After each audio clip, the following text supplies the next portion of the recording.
আসসালামু আলাইকুম everyone, welcome back to my channel স্বাদের রান্নাঘরে আপনাদের সবাইকে স্বাগতম জানাই। আজ আমি আপনাদেরকে দেখাবো খুবই সহজ পদ্ধতিতে শোল মাছ দিয়ে লাউ দিয়ে কীভাবে ঝোল রান্না করতে হয়। যারা নতুন আপুরা আছেন এবং ব্যাচেলর ভাইয়ারা আছেন অথবা প্রবাসী ভাইয়ারা আছেন তাদের জন্য খুবই সহজ হবে আজকের রেসিপিটি। আমার চ্যানেলে আরও অনেক ধরনের ভিডিও আপলোড করা আছে, আপনারা চাইলে দেখে আসতে পারেন। খুবই সহজ পদ্ধতিতে টিপস সহকারে আমি ভিডিওগুলো আপলোড করেছি। তো এখানে আমি দেখাচ্ছি কিভাবে শোল মাছ লাউ দিয়ে রান্না করতে হয়। তো চলুন এখানে রান্নাটা শুরু করা যাক।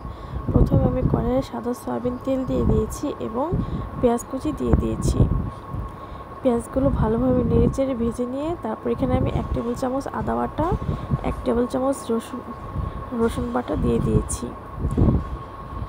খুব ভালোভাবে কষিয়ে নিতে হবে। আপনারা আপনাদের পরিমাণ অনুযায়ী দিয়ে দেবেন।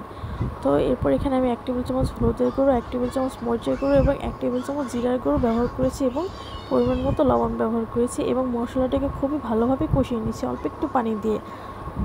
আপনাদের বোঝার সুবিধার্থে বা একটু সময় বাঁচানোর জন্য আমি ভিডিওটা একটু ফাস্ট করে দিয়েছি।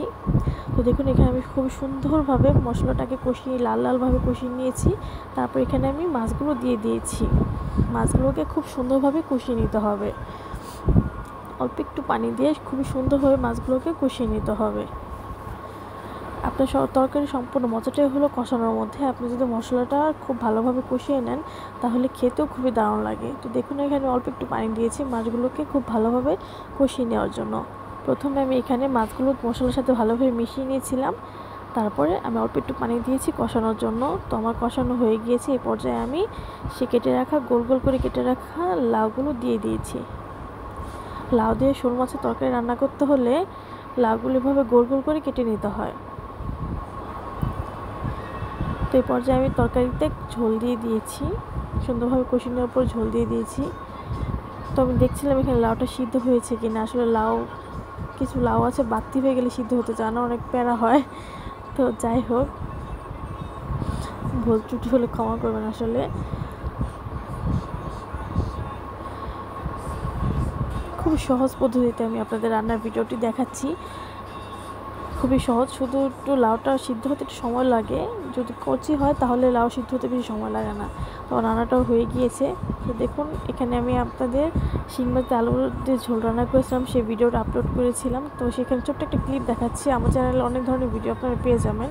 যদি ভালো লেগে থাকে আমার চ্যানেলটি সাবস্ক্রাইব করে দেবেন প্লিজ। আপনারা চাইলে ঘুরে আসতে পারেন। খুবই সহজভাবে আমি রান্নার উপকরণ দেখিয়েছি।